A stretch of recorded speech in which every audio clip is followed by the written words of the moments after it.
ଆମେରିକାର ଘଟୁଛି କ'ଣ ଦର୍ଶକ ବନ୍ଧୁ? ଆମେରିକାର ରାଷ୍ଟ୍ରପତି ଡୋନାଲ୍ଡ ଟ୍ରମ୍ପ ଏବେ କ'ଣ ଠେସା ହେଇଛନ୍ତି, କର୍ଣ୍ଣର ଯାଉ କହନ୍ତି ଇଂରାଜୀରେ। ମୁଖ୍ୟ କାରଣ ହେଉଛି ଇରାନ ବିରୁଦ୍ଧରେ ଆରମ୍ଭ ହୋଇଥିବା ଯୁଦ୍ଧ, ଯାହା ତୃତୀୟ ସପ୍ତାହରେ ପହଞ୍ଚିଛି। ଏ ଯୁଦ୍ଧ ତାଙ୍କୁ ବହୁ ସମର୍ଥକଙ୍କ ଠାରୁ, ମିତ୍ର ରାଷ୍ଟ୍ରଙ୍କ ଠାରୁ ଦୂରେଇ ଦେଇଛି। ଦର୍ଶକ ବନ୍ଧୁ, ୟୁରୋପିଆନ୍ ୟୁନିୟନ ଆଉ ନାଟୋ ଯେଉଁମାନେ ମିତ୍ର ଶକ୍ତି, ଯେଉଁମାନେ ଆମେରିକାକୁ ସମର୍ଥନ କରି ଆସିଛନ୍ତି, ଟ୍ରମ୍ପକୁ ସମର୍ଥନ କରି ଆସୁଛନ୍ତି, ସେମାନେ କ'ଣ କହୁଛନ୍ତି? ଟ୍ରମ୍ପ ଇରାନ ଯୁଦ୍ଧରେ ହରମୁଜ ଜଳ ସଂଯୋଗ, ଷ୍ଟ୍ରେଟ୍ ଅଫ୍ ହରମୁଜ ବୋଲି ଯାହା କୁହାଯାଏ, ଯାହାକୁ ଖୋଲିବା ପାଇଁ ୟୁରୋପିଆନ୍ ୟୁନିୟନ ବା ୟୁରୋପର ଦେଶଗୁଡ଼ିକୁ ଅନୁରୋଧ କରିଥିଲେ, ଆପଣମାନେ ନୌବାହିନୀ ପଠାନ୍ତୁ, ସେନା ପଠାନ୍ତୁ, ଯେଉଁ ବାଟ ଦେଇ ସାରା ପୃଥିବୀର 20% ତେଲ ଯାଉଛି ସେଇ ରାସ୍ତାକୁ ଆମେ ଖୋଲିବା। କାରଣ ପ୍ରତି ମୁହୂର୍ତ୍ତରେ ଇରାନ ଏଠାରେ ଜଗିକିରି ରହିଛି, ଯଦି କିଛି ସିପ୍ ଯାଉଛି ବା ଜାହାଜ ଯାଉଛି ତା ଉପରେ କ୍ଷେପଣାସ୍ତ୍ର ମାଡ଼ ହେଉଛି। ତେଣୁ ସାରା ପୃଥିବୀରେ ତେଲକୁ ନେଇ ଏକ ସଙ୍କଟ ସୃଷ୍ଟି ହୋଇଛି, ଯାହାର ପ୍ରଭାବ ଆପଣ, ମୁଁ, ଆମେ ସମସ୍ତେ ଏହାଦ୍ୱାରା ପ୍ରଭାବିତ ହେଉଛେ। ଏ ପ୍ରସ୍ତାବ ଉପରେ ୟୁରୋପ କ'ଣ କହିଲା? ୟୁରୋପ କହିଲା ଆମେ ଆପଣଙ୍କ ସହିତ ନାହୁଁ। ୟୁରୋପିଆନ୍ ୟୁନିୟନର ବିଦେଶୀ ନୀତିର ଯେଉଁ ମୁଖ୍ୟ ଅଛନ୍ତି, ଯାହାଙ୍କର ନାଁ ହେଉଛି କାଜା କାଲାସ, ସେ କହୁଛନ୍ତି ଏ ଯୁଦ୍ଧ ତ ଆମର ନୁହେଁ, ଆମେ ତ ଏ ଯୁଦ୍ଧ ଆରମ୍ଭ କରିନଥିଲୁ, ୟୁରୋପ ତ ଏ ଯୁଦ୍ଧ ଆରମ୍ଭ କରିନଥିଲା, ଆମକୁ ପଚାରିକି ତ ଆପଣ ଯୁଦ୍ଧ କରିନଥିଲେ। ଜର୍ମାନୀର ପ୍ରତିରକ୍ଷା ମନ୍ତ୍ରୀ, ଯାହାଙ୍କର ନାଁ ହେଉଛି ବୋରିସ୍ ପିଷ୍ଟୋରିୟସ୍, ସେ କହୁଛନ୍ତି ଇଏ ଆମର ଯୁଦ୍ଧ ନୁହେଁ, ଏ ଯୁଦ୍ଧ ଆମେ ଆରମ୍ଭ କରିନଥିଲୁ, ତୁମେ କରିଥିଲ, ଆମେରିକା କରିଥିଲା, ଇସ୍ରାଏଲ କରିଥିଲା, ଏବେ କାହିଁକି ଆମକୁ ପଚାରୁଛନ୍ତି? ଫ୍ରାନ୍ସର ରାଷ୍ଟ୍ରପତି ଇମାନୁଏଲ ମ୍ୟାକ୍ରନ୍, ସେ କହୁଛନ୍ତି, ଆଉ ତାଙ୍କ ସହିତ ପାଳି ଧରୁଛନ୍ତି ୟୁକେର ବା ୟୁନାଇଟେଡ୍ କିଙ୍ଗଡମ୍ର ପ୍ରଧାନମନ୍ତ୍ରୀ କେର୍ ଷ୍ଟାରମର କହୁଛନ୍ତି ଏବଂ ଫ୍ରାନ୍ସର ରାଷ୍ଟ୍ରପତି କହୁଛନ୍ତି ଯେ ଏଇ ଯୁଦ୍ଧରେ ଆମେ ସାମିଲ ହେବୁ ନାହିଁ। ଟ୍ରମ୍ପ ନେଟୋକୁ ଧମକ ଦେଉଛନ୍ତି, ୟୁରୋପକୁ ପରୋକ୍ଷ ଧମକ ଦେଉଛନ୍ତି ଯେ ସହାୟତା ନଦେଲେ ନେଟୋର ଭବିଷ୍ୟତ ଖରାପ ହେଇଯିବ। କିନ୍ତୁ ଏ କଥାକୁ ବା ୟୁରୋପିଆନ୍ ୟୁନିୟନ, ୟୁରୋପର ଦେଶଗୁଡ଼ିକ ଏହାକୁ ଗ୍ରହଣ କରୁନାହାନ୍ତି। ଫଳରେ ଆନ୍ତର୍ଜାତୀୟ ସ୍ତରରେ ଟ୍ରମ୍ପ ଏକାକୀ ହୋଇପଡ଼ିଛନ୍ତି, ତାଙ୍କ କଥାର ଗୁରୁତ୍ୱ କମିଯାଉଛି। ତାଙ୍କ ନିଜ ଦେଶରେ କ'ଣ ହେଉଛି? ତାଙ୍କ ନିଜ ଦେଶରେ ଯିଏ କାଉଣ୍ଟର ଟେରରିଜିମର ବିଶେଷଜ୍ଞ ଅଛନ୍ତି, ସେ ମଧ୍ୟ ଟ୍ରମ୍ପକୁ ବିରୋଧ କରୁଛନ୍ତି। ସେହି ବ୍ୟକ୍ତିଙ୍କୁ ଟ୍ରମ୍ପ ନିଜେ ନିଯୁକ୍ତି କରିଥିଲେ ନିଜର ବିଶ୍ୱସ୍ତ ଲୋକ ହିସାବରେ।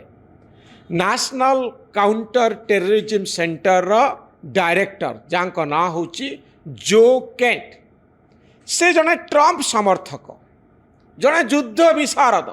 ସେ କହୁଛନ୍ତି ଏହା ଏକ ଭୁଲ ନିଷ୍ପତ୍ତି।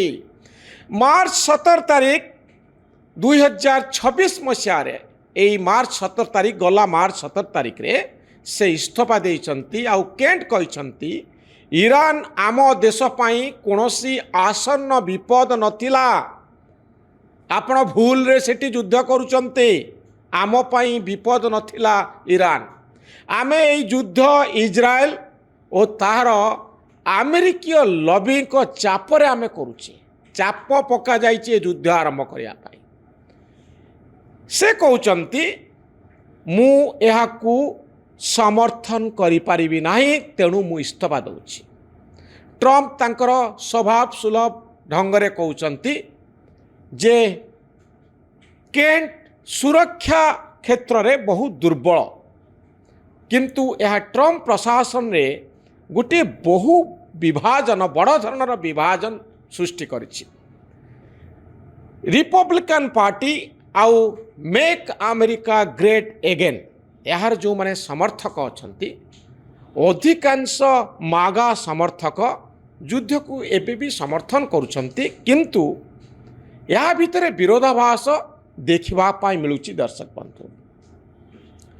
यही मेक अमेरिका ग्रेट एगेन प्रभावशाली व्यक्ति माने जो मानकर ना हूँ टकर कार्लसन एवं आउ जड़े होती कैंडास ओवेन्स जो माने ट्रंप को आज पर्यंत समर्थन करी आसी बहु बाटरे से माने कहते इज्राएल पाई अमेरिका को युद्ध को टाणिबा एक ठीक निष्पत्ति नुहे। डोनाल्ड ट्रंप भूल कर रिपब्लिकन पार्टी जो पार्टीर राष्ट्रपति होउचंती डोनाल्ड ट्रंप ये रिपब्लिकन पार्टीर अनेक तुंग नेता से माने मध्य प्रश्न उठाउचंती ए युद्धर कारण कौन विजय हेले आमर कौन हम ए युद्ध शेष हम केमिति यही सब प्रश्न रिपब्लिकन पार्टी भितर ही देखा दउछि।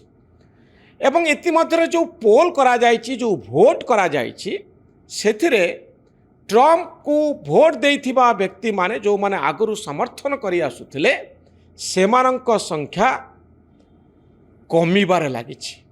जो माने विरोध करुचंती जे अमेरिका युद्ध करिबा उचित नुहे ईरान विरुद्ध रे युद्ध करिबा जोगु आमको बहु मूल्य दबा पाई पड़ुछि। दर्शक बंधु यह ट्रंप कर नुआ युद्ध नुहे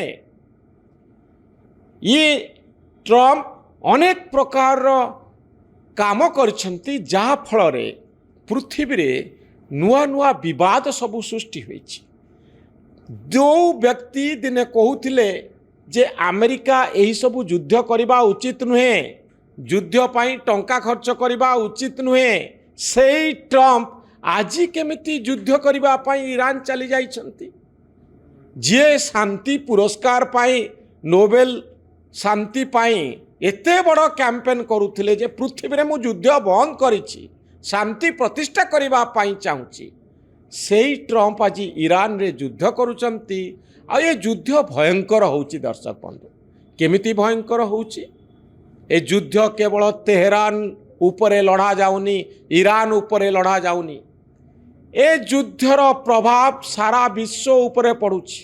तैल भंडार रे निया लागिछि तेल जदि न आसे प्राकृतिक गैस जदि न आसे सारा पृथ्वी रे एनर्जी संकट तैयारी हबो शक्तिर संकट तैयारी हबो।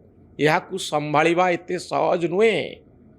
तेल दर हु हु हेई बढ़ुछि गैस घरे नाही होटेल रे रोषेई हेई पारुनी आउ सेतकी बेले बॉम्बार्डमेंट चली मिजाइल अटैक चली ये हूँ यही एक अवस्था जो अवस्था गोटे साधारण लोकर अर्थनीति प्रभावित होइछि। स्टॉक मार्केट रे निया लगी 11 लाख कोटी टंका पानी रे मिलैला भली मिलै जाइछि अर्थात क्षतिर मात्रा बढ़ी बढ़ी चली। यार कारण होउछि ईरान युद्ध। जदि अर्थनीति संकुचित हो जाए जदि एनर्जी संकट देखा दिए जदि युद्ध बंद न हुए ताहले सारा विश्व रे मांदा अवस्था आसीजिब। दर्शक बंधु